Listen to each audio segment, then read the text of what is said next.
धन्यवाद. माननीय सदस्य श्री सुरेश महात्रे जी. सुरेश महात्रे. धन्यवाद अध्यक्ष महोदय.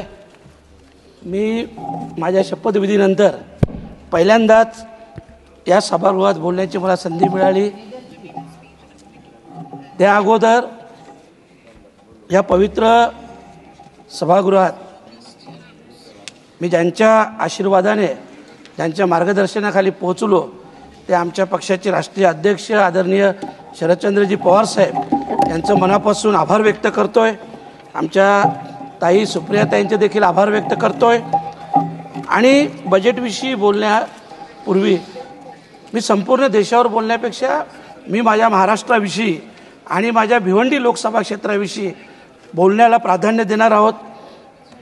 महोदय, आपल्या सगळ्यांना कल्पना आहे की देशात सगळ्यात जास्त टॅक्स हा महाराष्ट्रातून येतो. परंतु प्रत्येक वेळेस आपण पाहतात की महाराष्ट्रावर प्रत्येक वेळेस अन्याय केला जातो. 2019ला महाविकास आघाडी सत्ता महाराष्ट्रात होती, देशात भाजपाचे सरकार होते, त्यावेळेस आम्ही समजू शकलो.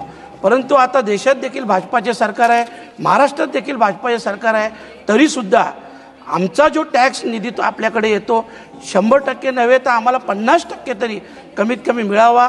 10 ते 15% जी आमची बोलवण केली जाते आणि जो आमच्या महाराष्ट्रावर अन्याय केला जातो त्याविषयी माझा स्पष्ट विरोध मी दर्शवतो. दुसरी गोष्ट महत्त्वाची आहे, महाराष्ट्रात आणि खास करून माझ्या भिवंडी लोकसभा क्षेत्रात बुलेट ट्रेन माझ्या लोकसभा क्षेत्रातून जातोय. या बुलेट ट्रेनचा कार शेड माझ्या लोकसभा क्षेत्रात आहे. महोदय, या बुलेट ट्रेनसाठी हजारो करोड रुपये खर्च केला जातो. परंतु या बुलेट ट्रेनच्या याच्यात जे काही गैरव्यवहार झालेले आहेत, मी प्रांत असतील, कलेक्टर साहेब असतील, तिथले पोलीस कमिशनर असतील यांच्याकडे लेखी तक्रार दिलेली आहे. जे मोदी साहेबांचं ड्रीम प्रोजेक्ट आहे आणि त्या ड्रीम प्रोजेक्ट खरं म्हटलं तर हे देशाच्या शिरपेचात एक मानाचा तुरा आहे. मला मान्य आहे, मी अभिनंदन देखील करतो मोदी साहेबांचं. परंतु इथं खूप मोठ्या प्रमाणात भ्रष्टाचार झालेला आहे. काहीशे करोड रुपये हे परत रिव्हॅल्युएशन करून 2020ला एका जागेचं एका स्ट्रक्चरचं व्हॅल्युएशन 100 रुपये केला जातो. परत 2024ला त्याच जागेचा त्या स्ट्रक्चरचं व्हॅल्युएशन 500-600 रुपये केला जातो. असा काहीशे करोडचा अपव्यय हे झालेलं आहे. कारण बघा, आपण एवढे 1000 करोड रुपये जेव्हा मंजूर करतो तेव्हा त्याच्यावर निर्बंध देखील असायला पाहिजे, लक्ष असायला पाहिजे. आणि म्हणून मी नक्की आपल्या निदर्शनास आणून देतो की याविषयी आपण माहिती घ्याल, चौकशी कराल अशा प्रकारची अपेक्षा व्यक्त करतोय. आणि ते बोलण्यापूर्वी एक मुरबाड ट्रेनचा आमचा विषय आहे. आपल्या माहितीसाठी सांगतो की स्वर्गीय नाना शंकर शेठ यांना रेल्वेचं जनक म्हणून संबोधलं जातो. आणि या नाना शंकर शेठचा जन्म हा मुरबाडमध्ये झालेला आहे. परंतु हा मुरबाड तालुका अनेक वर्षापासून रेल्वेच्या प्रतीक्षेत आहे. 2022-23मध्ये मुरबाड रेल्वेला मान्यता मिळाली. 864 कोटीचा प्रोजेक्ट बनवला. परंतु त्याच्यात आणखी लँड ॲक्वायरसाठी फक्त 1300 करोडची आवश्यकता होती. परंतु ते 1300 करोड 2022-23पासून ऑगस्टपासून आजपर्यंत आम्हाला दिलेलं नाही.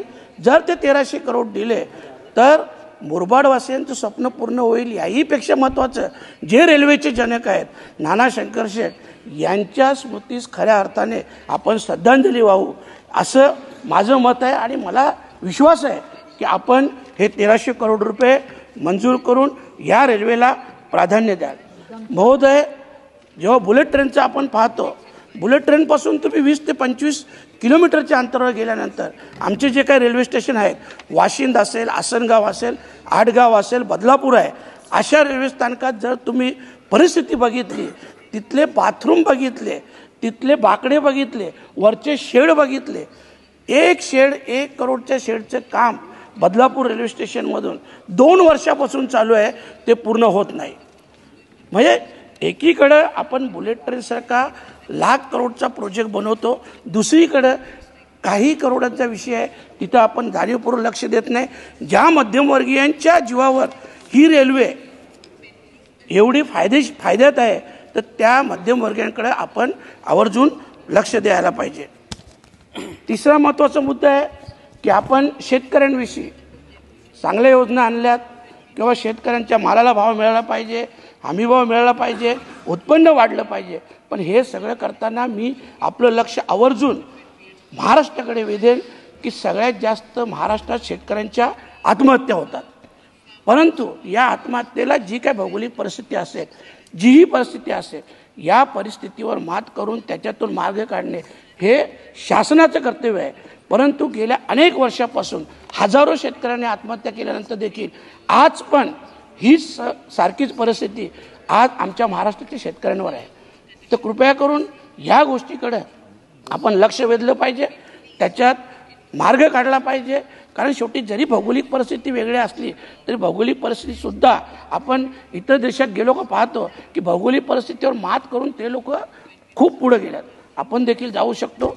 तशा परिस्थितीत आपण करावा. आता जो कुंभमेळा झाला सगळ्या हिंदूंचे श्रद्धास्थान आहे. 144 वर्षानंतर अध्यक्ष महोदय हा योग आलेला आहे.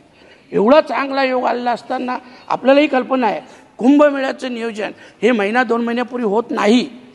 हे कमीत कमी 10, 12, 14 वर्षापूर्वी नियोजन होतं. आणि असं नियोजन एवढ्या वर्षाचं असताना देखील आज तिथं जी काही चेंगराचेंगरी झाली, जे काही लोक मृत्युमुखी पडले, त्या सगळ्यांच्या स्मृतीस मी अभिवादन करतोय, श्रद्धांजली वाहतोय. परंतु या सगळ्या गोष्टी जबाबदार कोण आहे?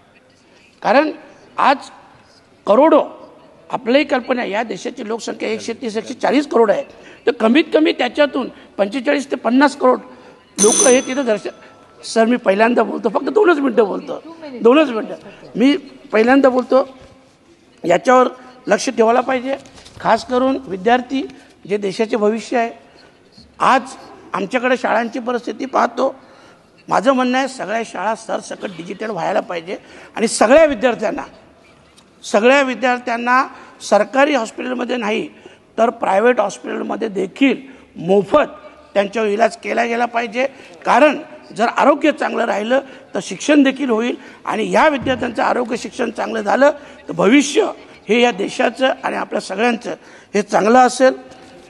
एक गोष्ट मी 2 मिनिटात आपण अध्यक्ष महोदय, बीड परभणीसारखी परिस्थिती आप समाप्त कीजिए प्लीज. हा 2 मिनिट साहेब. बीड अध्यक्ष महोदय, बीड परभणीसारखी परिस्थिती माझ्या भिवंडी लोकसभा क्षेत्रात उद्भवत आहे. माझ्या भिवंडी लोकसभा क्षेत्रात एका गुन्हेगारावर 14 केसेस होतात. 14 केसेस, 302, 307 हत्येचा प्रकार सगळ्या केसेस जातात.